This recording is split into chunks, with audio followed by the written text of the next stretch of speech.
Hey, so it's raining outside and I can't go outside and garden like I wanted. I don't know why I didn't think it was going to rain that hard today. I guess because earlier in the week, um, it was saying the percentage was a lot smaller, but we got the remnants of Francine. I think that was the name of the hurricane. So instead, I am going to open a package from MIgardener. Um, they're having a seed sale. Most companies do towards the end of the year because they have to sell the seeds by a certain date. Like most seeds are packaged for like a certain year, and so they have to sell it by a certain date before or else they are out of the money. So they have a lot of times, a lot of seed companies have sales, and right now MIgardener is doing one as well, where they're like $1 for a seed packet, which is a great deal. And I ended up getting 26 items, and it was free shipping, so why not?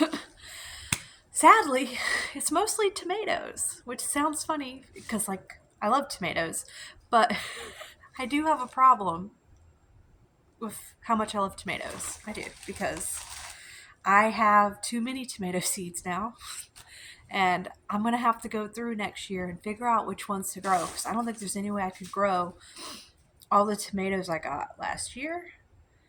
I mean, this year. I don't think I'll be able to grow out that many seeds. Yeah, so we got an MIgardener thing. And let's see the different seeds I got real quick. Hold on. I think I'm going to make sure that I separate out the tomatoes from all the other stuff. Okay, cool. So these would be all the tomatoes I got. I did get some other seeds as well, but yeah, I got a lot of tomatoes. I have like this binder full of seed packets that I may end up having to get another binder and make one just tomatoes, and the other one is going to have to be everything else. Because there's just so many cool tomatoes that I want to try. I love tomato sandwiches. I love making sauce with it. I mean, tomatoes are just one of the versatile ingredients that we use for so many things. And so I see all these new varieties and I'm like, I have to try that. But the problem is that I don't have a lot of room to try that. So it's probably going to take me years. But the good thing is tomato seeds last a while typically. There's some seeds that don't last too long, like carrots and stuff. So you want to try and use them within like the first year or so. But tomatoes is one of those that you're going to have some germination even years from now. So if you do buy seeds on sale that you want to use for a couple years, tomatoes is a good one to go for. So, first up is the Hartman's Yellow Gooseberry tomato. This is an heirloom. They're little yellow cherry tomatoes. And I've heard of the yellow gooseberry. I've never tried it though, so I thought that would be a good one to get. And then the next one I got was Lucky Tiger, and I've seen mixed reviews on Lucky Tiger. So it's a bicolor tomato that's green and yellow, and it's supposed to be bright and super sweet. Um, we'll see. We'll see how that one turns out. And then I keep seeing this one everywhere, Granny Cantrells. It was gifted to Miss to the woman from a World War II soldier, and they're supposed to be bigger tomatoes. I think not huge, huge, but I think you can get like a couple pounds, 1 or 2 pounds off this tomato. So I thought that would be a good one to try. A good classic red tomato.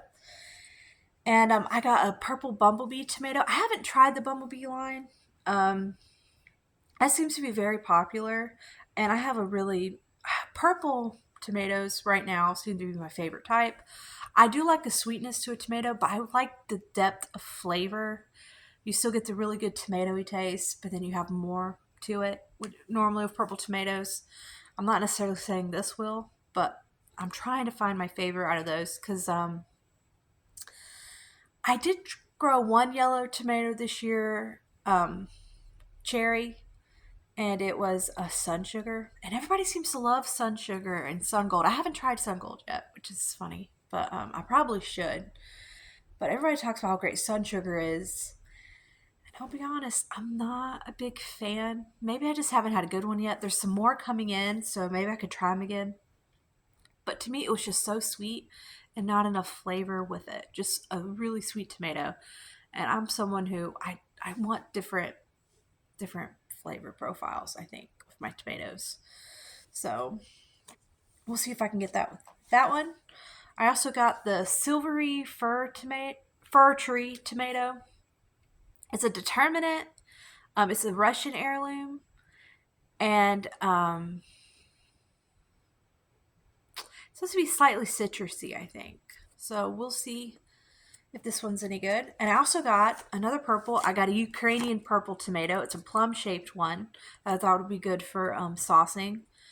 And I think this is for my sauce tomatoes. I have a couple that I got from Bill Yoder. I got some heart shaped tomatoes that have some anthocyanins on them. Um, uh, but I don't think I have like a purple tomato in the plum heart um, Roma, paste. There we go. Sizes. So I thought this would be a good addition. And then I got a rose tomato. It's a Amish Pennsylvania heirloom, and it's a pink colored.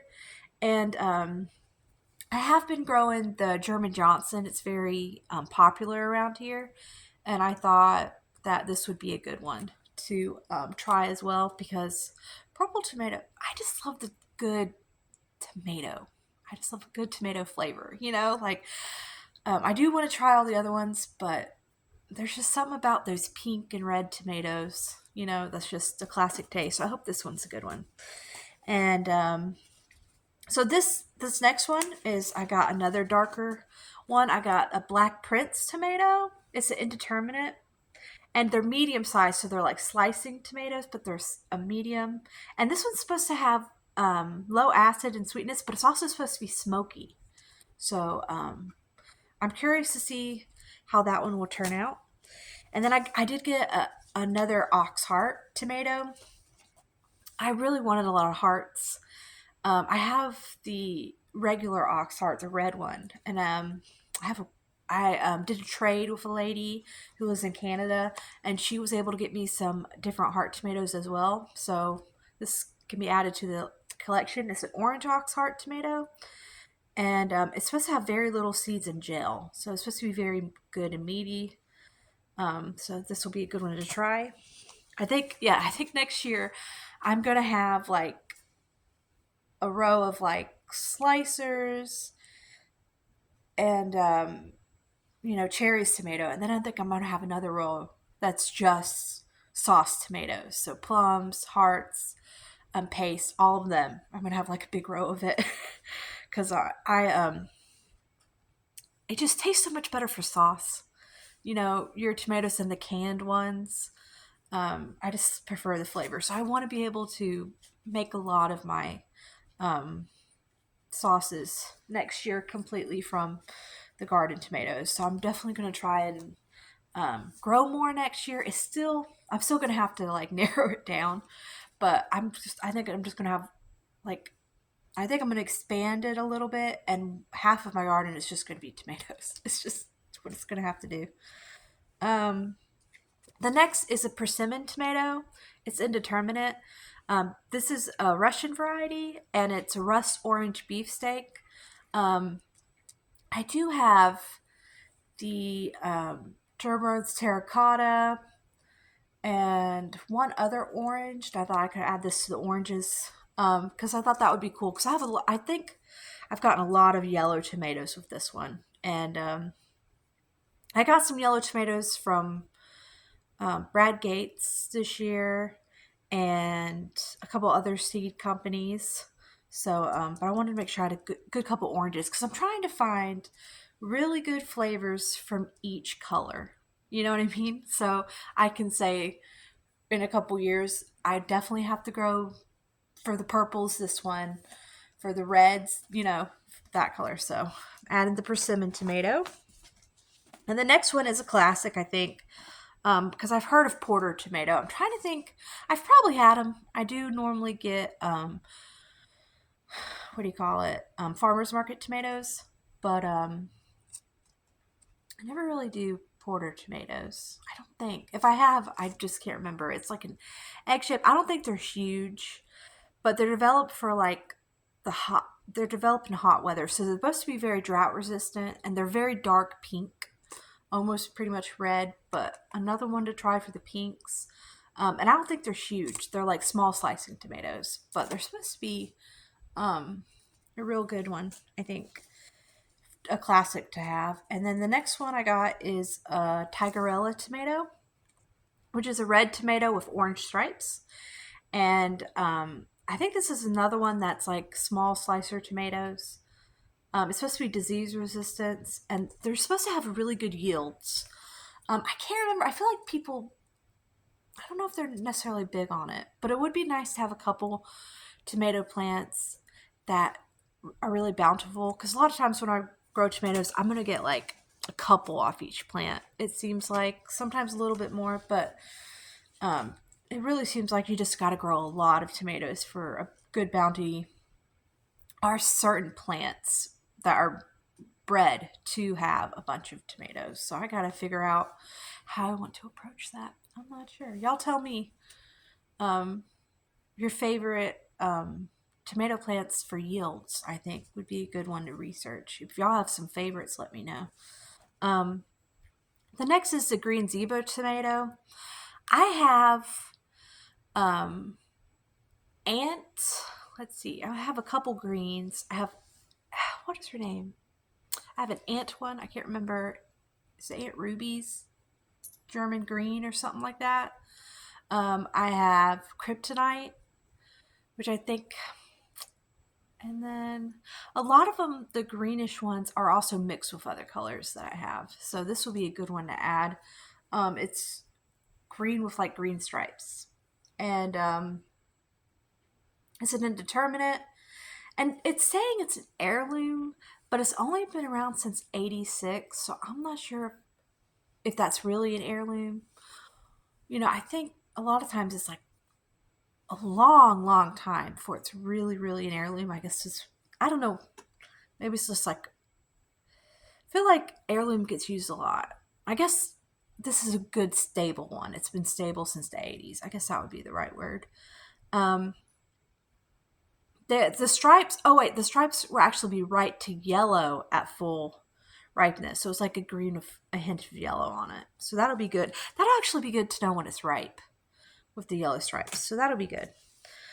And the next one, I'm probably going to butcher it. It's a Azuka tomato. It's also a Russian heirloom, and it's supposed to be abundant as well. It's supposed to have like 40 to 50 tomatoes per plant, but because I'm a container gardener, I know that it might actually be a little less than that, but hopefully I'd still get a good amount of tomatoes from this plant. And it's actually it's a little bigger than a regular. I mean, I think you can get up to a pound depending. So they're not terrible sized plants at all. And it's supposed to be really balanced. So we'll see if that one's any good.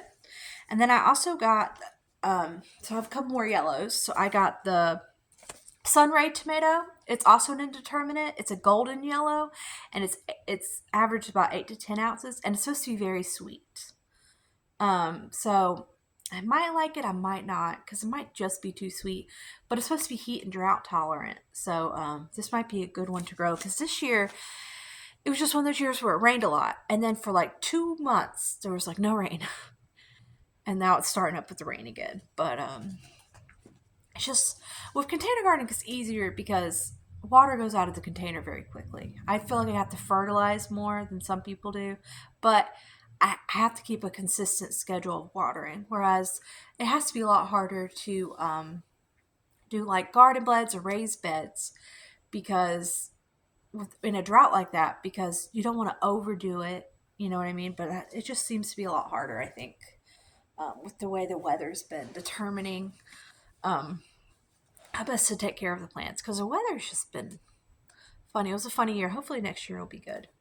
So the next one is a Jubilee tomato. It's indeterminate as well. It's supposed to be an heirloom from the south, and it's also drought and heat tolerant, and it's supposed to be good for humidity, which is another thing we have issues with here. Our humidity is just, some days it's just all you can feel going outside.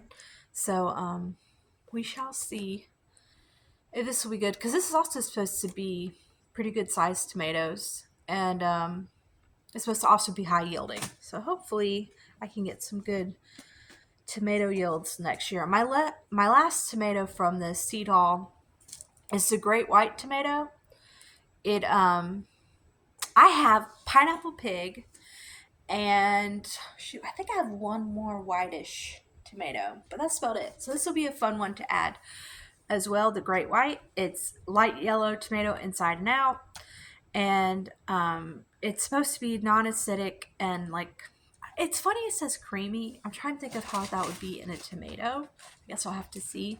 But these also get about 1 pound, so this will be a fun one to try. And that's that's all the tomatoes I got from MIgardener. 1, 2, 3, 4, 5, 6, 7, 8, 9, 10, 11, 12, 13, 14, 15, 16, 17, 17. So I got like 9 seed packets left that are not tomatoes.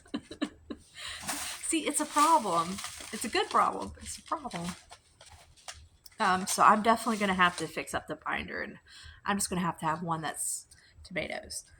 And golly, it's going to be interesting to go through and figure out which ones to plant, which ones to save for the next year. So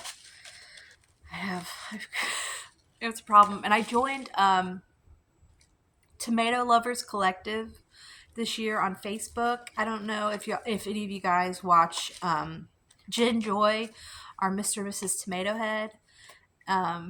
They started this group, and along with Kina, and I got a bunch of like trades through that.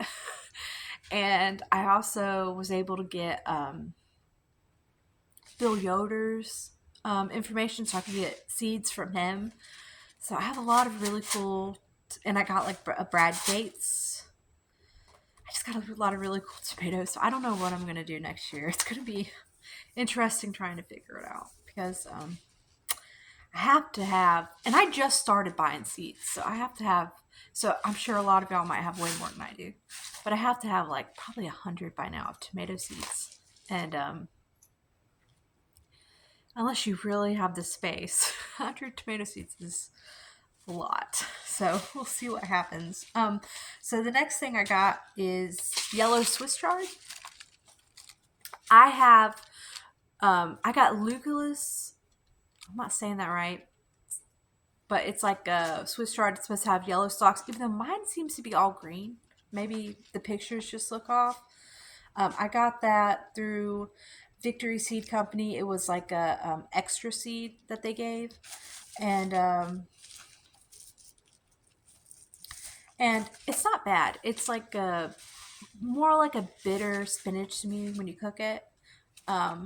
It's very, but I thought it would be fun to try yellow, because the kid loves yellow, so that would be a fun thing to add to see if they'd be interested in trying it. Because that's it for my Swiss chard collection. The next would be purple plum radish, which is great because I think all my radishes are red, except for maybe the watermelon radish, but that's red on the inside. But other than that, I've picked red radishes this year. I have like 4 or 5 seeds, and I just thought purple plum, that's just so pretty to me. That's a pretty color. I think that'd be fun to try out. I'm planting radishes a couple weeks here. I think I'm going to do French breakfast and Cincinnati market. I think that's right. This year there's a kind of bigger and longer radishes, and I think I might save this one for spring. Very pretty. And the next thing that I got is a Jack B. Little pumpkin. It's supposed to put out like 10 or 15, and they're just small, but they're also edible, like squash. They are slightly stringy, but they're sweeter, and I thought this might be a fun one to try out. I also got the sugar pie pumpkin and this Gouda cheese one from Fruition Seeds before they stopped selling. I grabbed that as well. So I mainly have these, and I'm not going to get a ton of pumpkins because it's just, they take up so much room in the garden. And I mainly want little ones that I can cook with as well, but also be used for decoration to have some extra. So I thought that would be a good way to go. And I got a Sunbright bell pepper. I actually have a lot of good sweet pepper seeds. But I only have 2 other bell pepper ones, and I thought this would be fun to add because it doesn't seem, well, on the bell pepper plant I grew this year, it doesn't seem like a ton grow on them. And I thought it'd be fun to have a couple different plants of bell peppers because even though I have a lot of sweet peppers that I really like, I still think it's just fun to have the classic bell pepper. I will tell you, shishitos are like my favorite right now. I might have a couple plants of that next year. Shishito peppers would be great. But this I thought would be fun also because it'll turn yellow. Because I have the albino bullnose one, which will be white, and this California one, which I think that one turns red. So getting the different colors I think would be good. The next up is I have 2 onions. Pompeii onion, which is a short day onion that but it's been cultivated to grow in long day zone to produce small pearl onions, so you can have the bigger onion in short day climates and then a small pearl onion in long day climates, which I think is very cool. And they're supposed to grow very uniform in shape and are good for pickling, so that would be fun. I wanted to get different sizes of onions. So far with my bunching onions, I had one bunching onion that's white that I don't know if something really likes to eat it or if it's just not coming through good. But I have like maybe 2 or 3 left of the seeds that I planted of those. But these purple bunching onions, a ton of them are growing. I don't know what the difference is and why. But I'm starting a couple different onions, so I thought it'd be fun to start one like this one because I figured I might have more success since it's cultivated to grow different sizes. So even if it ends up just being like a small onion, it's okay. And I also got another white bunching onion. So this is different than the one I have now. It's Nubeca Evergreen. I don't know if I said that right. I'm hoping maybe this one might grow better than the other white ones I have because they were growing. So I don't know if it's something eating it, if they just prefer it, or if it's just shooting up and dying and it doesn't have a certain nutrition. I'm not sure. So this will be to see about that. And then I also got a red burgundy okra. I have 2 other kinds of okra. And one is the classic one that you find pretty much everywhere.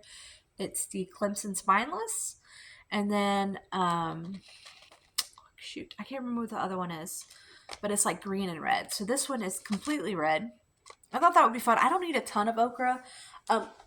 We like fried okra in this house, but it smells so much that it's one of those things like when you fry it up, like it lingers. It's one of those things. I'll get fried okra out when I'm getting like a barbecue sandwich or something. But I like to have okra to save like frozen for soups and stuff because my mom used to make this vegetable soup growing up, and okra was one of those things, which is funny because we wouldn't eat okra any other way. But in that soup, it tastes funny if you don't add okra to it. It's like a vegetable beef soup, and it has to have okra. So adding that to my collection because I thought it would be fun to have some red okra. Because I mean, this is what's fun about gardening. Getting into it because before when I've gardened, I've always just got what's the seeds at the stores, and they've definitely diversified a lot, the seeds at the stores now, but used to it would just be the very classic favors and heirlooms and stuff that are similar to what they have at the stores. So it's like they're trying to cater to people, which makes sense. You know, you're going to get stuff you're familiar with, but I've really enjoyed getting into it this year and finding so many different varieties because it just adds to it, and I just think it'd be so cool to try it out, even if it tastes similar. Um, a lot of stuff really does taste better. But like, I was growing pink beauty amaranth this year, and you eat, and it's all edible, so you can eat like the stems and the leaves and stuff. And the only time I ever see amaranth at the store is in the grain section, already done up to where you cook it like other grains. Like no other parts of it do I ever find in the store. And I just think that's so cool. Because you learn more about it. You're able to realize that there's so much more that you can do with stuff. When you garden, there's so much more diverse foods to try because, wherever you're at, I mean, it might be different in some places, but where I'm at, like, you're really just around what they'll grow at the farmer's market that's going to sell them the most money, which I don't blame them, and then if you go to the store, it's going to be what's convenient for them to grow for the masses and what everyone's been, are more likely to eat. So I do like that I'm able to try more things. And it sounds funny. I think I had Swiss chard growing up, like for a couple times, but Swiss chard wasn't one of the greens that we ate. So this year, doing Swiss chard too, it was like um, a new thing. If I had it before, it would be in a mixture of stuff at a restaurant, and I couldn't necessarily pick out what that is from other things. So, and I've always thought I was good at eating my vegetables and stuff, but really, when you're gardening, you realize how much you don't eat or don't know about. Um, I feel like I've probably had parsnip in like one of those vegetable chip things. But other than that, I haven't. I'm growing parsnip, It's just, sorry, I'm really off a tangent. But I just think I've really enjoyed getting into it this year and finding out all this stuff. I have 2 left, and then I'm done. The next is anise. And I love star anise. It has a licorice flavor to it. So if you ever had like those gummies when you were younger, like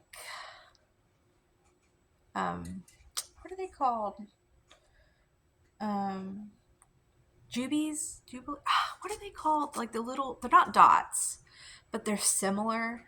And there's always this licorice one in there that, like the black one that no one would eat, jujubes. And I loved it. It was my favorite, and I always thought it was licorice favorite, but it's anise. It's anise, so that's what it is. And I will make star anise tea now. It's like one of my favorite flavors to have. And so when I saw this, I was like, yes, I need to grow some for myself.